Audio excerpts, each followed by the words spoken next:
የወልቭስና አስቶን ቪላ ያልተጠበቀ ውጤት። ማንቸስተር ሲቲ ከአርሰናል ጋር ያለውን የነጥብ ልዩነት ወደ 2 ለማጥበብ ከሊድስ ጋር ይጫወታል። በስፓኒሽ ላሊጋ 26ኛ ሳምንት ባርሴሎና በሜዳው ካምፕ ኑ ምሽቱ 12 ሰዓት ከሩብ ቪያሪያልን የሚያስተናግድበት ጨዋታ ይጠበቃል። የቦዶ ግሊምት ጥንካሬ ሚስጥር የሆነው የቀድሞ ወታደር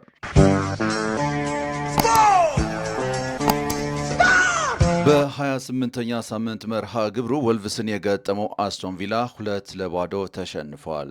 በሜዳው ሞሊኒዮ የተጫወተው ወልቭስ ጆኦ ጎሜዝ እና ሮድሪጎ ጎሜዝ ባስቆጠሯቸው ግቦች ነው የውድድር ዓመቱን ሁለተኛ ድል ያሳካው።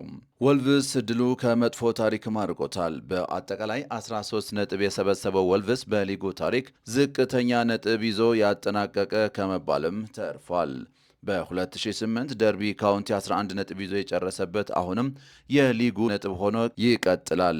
በመጨረሻ 8 ጨዋታዎች 2 ብቻ ያሸነፈው አስቶን ቪላ በ51 ነጥብ 3ኛ ደረጃ ላይ ይገኛል። የኡናይ ኤሚሪ ቡድን በቀጣይ ቼልሲና ማንቸስተር ዩናይትድን በተከታታይ ይገጥማል። ማንቸስተር ሲቲ ከአርሰናል ጋር ያለውን የነጥብ ልዩነት ወደ 2 ለማጥበብ ከሊድስ ይጫወታል። በ28ኛ ሳምንት የእንግሊዝ ፕሪምየር ሊግ ማንቸስተር ሲቲ የዋንጫ ፉክክር ውስጥ ለመቆየት ወሳኝ የተባለውን ጨዋታ ከሊድስ ዩናይትድ ጋር ያደርጋል። በኤላንድ ሮድ ምሽት 2 ሰዓት ከ30 በሚጀምረው ጨዋታ ማንቸስተር ሲቲ ሊድስ ዩናይትድን ማሸነፍ ከቻለ ከአርሰናል ጋር ያለውን የነጥብ ልዩነት ወደ 2 ያጠባል። በሜዳው ኤላንድ ሮድ ከታላላቆቹ ማንቸስተር ዩናይትድ፣ ሊቨርፑል እና ቸልሲ ተጫውተው ሽንፈት ያልገጠመው ሊድስ ዩናይትድ ዛሬም ለፔፕ ጋርዲዮላ ቡድን ትልቅ ፈተና እንደሚሆን ይጠበቃል። በማንቸስተር ሲቲ በኩል ጄርሚ ዶኩ ከጉዳቱ ማገገሙ የተገለጸ ሲሆን ማቴዮ ኮቫችች እና ግቫርዲዮል አሁንም ጉዳት ላይ ናቸው። በሊድስ በኩል ኦካፎር በጉዳት የዛሬው ጨዋታ የሚያልፈው ተጫዋች ነው። በሌሎች ጨዋታዎች ሊቨርፑል ምሽት 12 ሰዓት ላለመውረድ እየታገለ የሚገኘውን ዌስትሃምን ያስተናግዳል። ቀዮቹ ጨዋታውን ካሸነፉ 4ኛ ደረጃ ላይ ከሚገኘው ማንቸስተር ዩናይትድ ጋር በነጥብ ይስተካከላሉ።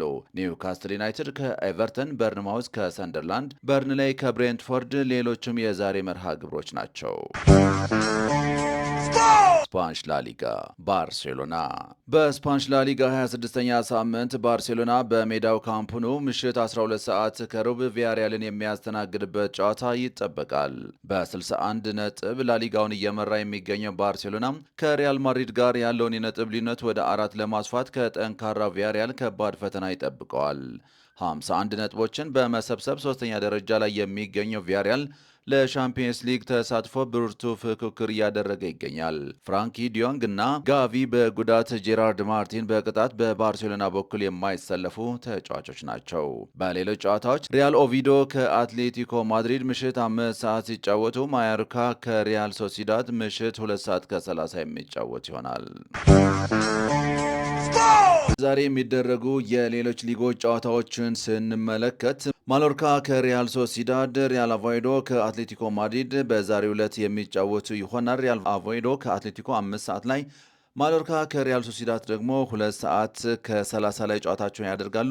በጣሊያን ሰሪኤ ኮሞ ከሊቼ 11 ሰዓት ላይ፣ እንዲሁም ሄላስ ቬሮና ከናፖሊ 2 ሰዓት ላይ፣ ኢንተር ሚላን ከጂዮና 4 ሰዓት ከ45 ላይ ጨዋታቸው የሚያደርግ ይሆናል። ወደ ጀርመን ቡንደስሊጋ ስንመለስ ደግሞ ሆፈንሄም ከፓውሊ 11 ሰዓት ከ30፣ እንዲሁም ሞንቻ ግላድባ ከዩኒየን በርሊን እንደዚሁ 11 ሰዓት ከ30፣ ወርደር ብሬመን ከሄደኒየም፣ ባይልቨርግሶን ከሜንዝ በተመሳሳይ 11 ሰዓት ከ30 ጨዋታቸውን የሚያደርጉ ሲሆኑ ሊጉን እየመራ የሚገኛ ባየር ሙኒክ ሁለተኛ ከሚገኘው ቦርሲያ ዶርትሙንድ ደግሞ 2 ሰዓት ከ30 ጨዋታቸውን የሚያደርጉ ይሆናል። ሳውዲ ፕሮ ሊግ የምትከታተሉ ከሆነ ደግሞ አልናስር ከአልፋያ ዛሬ 4 ሰዓት ላይ ጨዋታውን የሚያደርግ ይሆናል።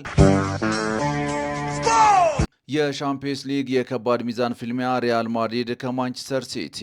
የአውሮፓ ሻምፒየንስ ሊግ የጥሎ ማለፍ ድልድል ትናንት በስዊዘርላንድ ኒዮን ይፋ ሆኗል። የ15 ጊዜ የአውሮፓ ሻምፒየንስ ሊግ አሸናፊው ሪያል ማድሪድ ከማንቸስተር ሲቲ የተገናኘበት ከወዲሁ የበርካቶችን ቀልብ ገዝቷል። በሌላ በኩል የባለፈው ዓመት ሻምፒየን ፒኤስጂ ከቼልሲ ሲገናኝ አርሰናል ከጀርመኑ ተወካይ ባየር ሊቨርኩሰን ተፋጧል። መድፈኞቹ ከሌሎች አንጻር ቀላል የሚባለውን ተጋጣሚ ሲሆን ባየር ሊቨርኩሰንን ማሸነፍ ከቻሉ በሩብ ፍጻሜው ከቦዶ ግሊምትና ስፖርቲንግ ሊዝበን አሸናፊ የሚገናኝ ይሆናል። ባየር ሙኒክ ከአትላንታ፣ አትሌቲኮ ማድሪድ ከቶትንሃም፣ ሊቨርፑል ከጋላታሳራይ፣ ኒውካስትል ከባርሴሎና እና ቦዶ ግሊምት ከስፖርቲንግ ሊዝበን የሚገናኙም ይሆናል።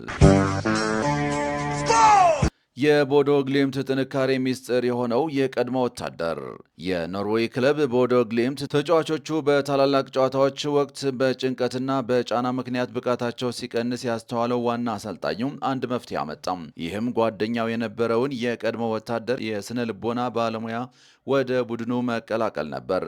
ይህም የቀድሞ ወታደር ተጫዋቾችን በሚከተሉት መንገዶች ቀይሯቸዋል። የወታደራዊ ዲሲፕሊን፣ በከባድ ጫና ውስጥ እንዴት መረጋጋትና ውጤታማ መሆን እንደሚቻል አስተምሯቸዋል። የማሸነፍ እምነት፣ ቡድኑም ምንም ያህል ትንሽ ቢሆንም በዓለም ላይ ያለ ማንኛውም ታላቅ ክለብ ማሸነፍ እንደሚችሉና የሻምፒየንስ ሊግ ዋንጫን ማንሳት እንደሚቻል አእምሯቸው ውስጥ ቀርጿል። ይህ ስልጠና በሜዳ ላይ በተግባር ታይቷል። ክለቡ እንደ አትሌቲኮ ማድሪድ፣ ማንቸስተር ሲቲ እና ኢንተር ሚላን ያሉ ታላላቅ ክለቦችን በማሸነፍ ለሻምፒየንስ ሊግ ማጣሪያ መድረስ ችለዋል። እንግዲህ ክቡራትና ክቡራን ተመልካቾቻችን ለዛሬ የነበሩን ስፖርታዊ መረጃዎች እነዚህን ይመስሉ ነበረ። ስለ አብሮነታችሁ እናመሰግናለን። ሰላም፣ ፍቅር፣ ጤና ለሁሉም